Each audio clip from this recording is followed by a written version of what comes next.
Proceso para la retroalimentación del estudiante en el marco de la estrategia Aprendo en casa. Como sabemos, el contexto de emergencia sanitaria que estamos viviendo ha impactado en la educación, sobre todo en la forma de enseñanza de los y las docentes y en la recepción de aprendizajes de los y las estudiantes. Bajo este marco, se han emitido normativas para establecer criterios sobre el proceso de enseñanza y aprendizaje. En ese sentido, el objetivo de esta presentación es conocer el proceso de seguimiento y retroalimentación que pueden realizar los y las docentes a los y las estudiantes en el marco de la estrategia Aprendo en casa. Pero, ¿por qué es importante que el directivo conozca este proceso? Porque permite que pueda realizar acciones relacionadas al CGE 4 y seguir fortaleciendo su liderazgo pedagógico, con énfasis en la retroalimentación y acompañamiento a las y los docentes. ¿En qué consiste el proceso de retroalimentación a estudiantes? Veamos la siguiente lámina. Proceso de retroalimentación a estudiantes. La definición de retroalimentación al estudiante sigue siendo la misma. Sin embargo, en el marco de la estrategia Aprendo en casa, existe un cambio en el proceso para realizarla. Este proceso consta de 4 etapas. Seguimiento de las sesiones de Aprendo en casa. Antes de iniciar la retroalimentación, él o la docente debe tener conocimiento sobre el tema, desarrollo y actividades propuestas en las sesiones de Aprendo en casa. Para ello, debe revisar información sobre las sesiones propuestas, ya sea a través de la web, televisión o radio, según sea el caso. Seguimiento de actividades. Luego de que él o la docente tiene el conocimiento sobre las sesiones propuestas y las actividades asignadas a las y los estudiantes, debe verificar que éstas se cumplan. Retroalimentación. Luego de que él o la docente tiene el conocimiento sobre las sesiones y actividades propuestas, además le hace seguimiento al cumplimiento de actividades. Este debe identificar las necesidades de aprendizaje y realizar la retroalimentación respectiva. Actividades complementarias.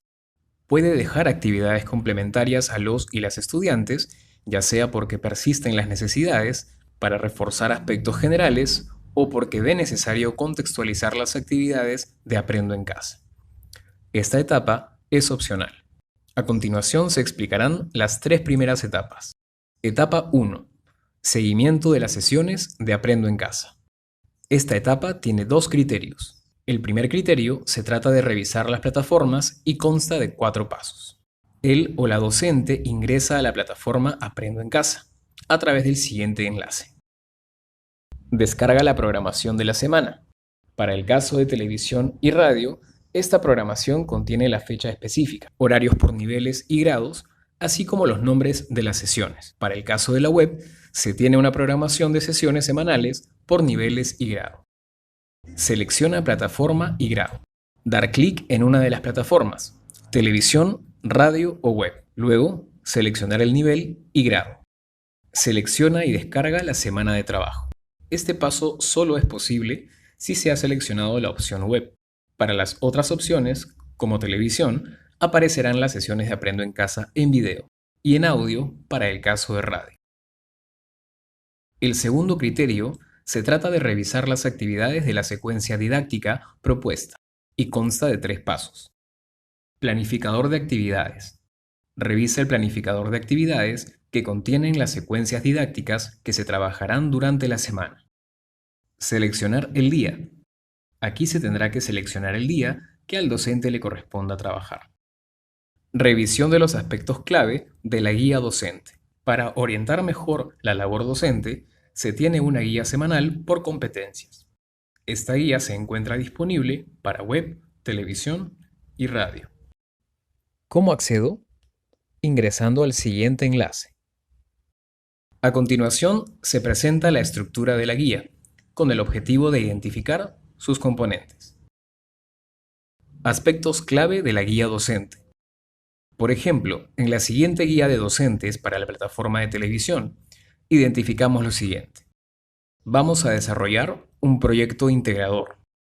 Articula las áreas de ciencia, tecnología y ambiente y matemática. El propósito de la sesión es que los estudiantes propongan acciones para aportar en la construcción de un mejor país, donde todos y todas podamos vivir en armonía. La situación en la que se enmarca el proyecto es el método científico, el cual permite indagar sobre información de los intereses de las y los estudiantes, tomando como referencia los aspectos tocados en la clase anterior. También identificamos el programa con el nombre de las sesiones por día. Identificamos las competencias priorizadas a trabajar durante la semana. Evidencias de aprendizaje. Identificamos las evidencias de aprendizaje que tienen que ser desarrolladas por las y los estudiantes y a su vez encontramos los criterios de cómo evaluarlas. Identificamos también los enfoques transversales para la semana de trabajo, recursos que necesitará la o el estudiante. Por último, identificamos los enlaces de referencia para la o el docente en torno a la estrategia de educación a distancia denominada Aprendo en Casa. A continuación, veremos lo relacionado a la segunda etapa denominada Seguimiento de actividades. Esta etapa tiene un solo criterio: revisión y seguimiento al cumplimiento de actividades.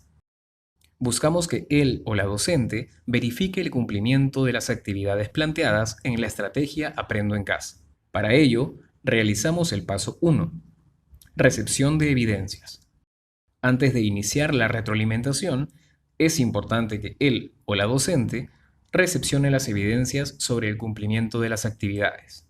Además, es importante tomar en cuenta que se pueden recepcionar en diversos formatos, como fotografías. Se pueden tener fotografías de textos elaborados por las y los estudiantes. Grabaciones de audio. Se pueden tener audios de estudiantes realizando, por ejemplo, la declamación de un poema. Grabaciones de audio y video. En este formato podemos recoger información, por ejemplo, de realización de entrevistas de las y los estudiantes. Llamadas telefónicas. Aquí el docente, mediante una serie de preguntas, puede recoger información del cumplimiento de actividades de las y los estudiantes. Mensajes de texto. En zonas de poca conectividad también se puede recoger información de las evidencias de aprendizaje a través de este medio. Luego de que la o el docente ha recepcionado las evidencias, puede organizarlas de la siguiente forma. Paso 2. Organización de evidencias. Carpetas. Por ejemplo, creando una carpeta del área.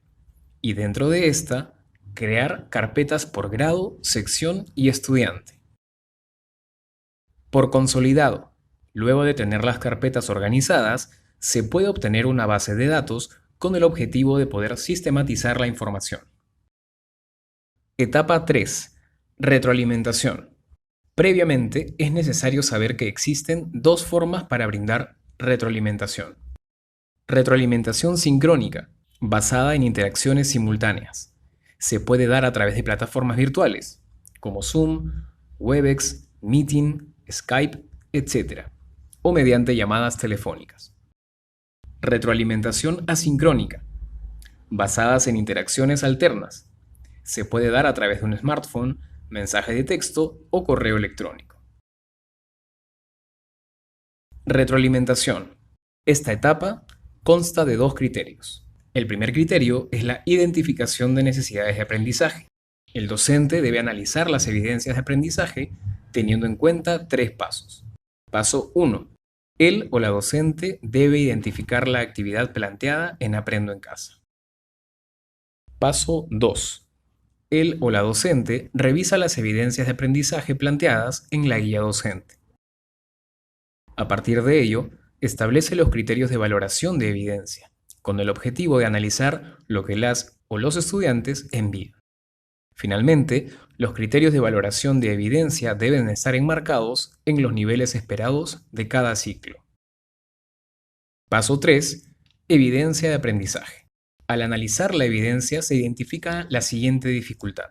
En el desarrollo, no ha considerado la forma en la que se organizarán para realizar el trabajo y tampoco ha diseñado una tarjeta mnemotécnica que le permita hablar de eso. Luego de ello, él o la docente puede retroalimentar. Pero, ¿qué retroalimentación es necesaria para asegurar los aprendizajes? Veamos los tipos de retroalimentación. Segundo criterio, tipos de retroalimentación. Retroalimentación incorrecta. Cuando la o el docente, al dar retroalimentación, ofrece información errónea o da señal de que algo es correcto cuando es incorrecto, o viceversa. Por ejemplo, retroalimentación elemental. La o el docente brinda retroalimentación elemental, respuestas monosilábicas como bien o mal. Solo revisa las evidencias utilizando marcas diversas o solo felicita, estimula con premios o archiva evidencias enviadas por las y los estudiantes.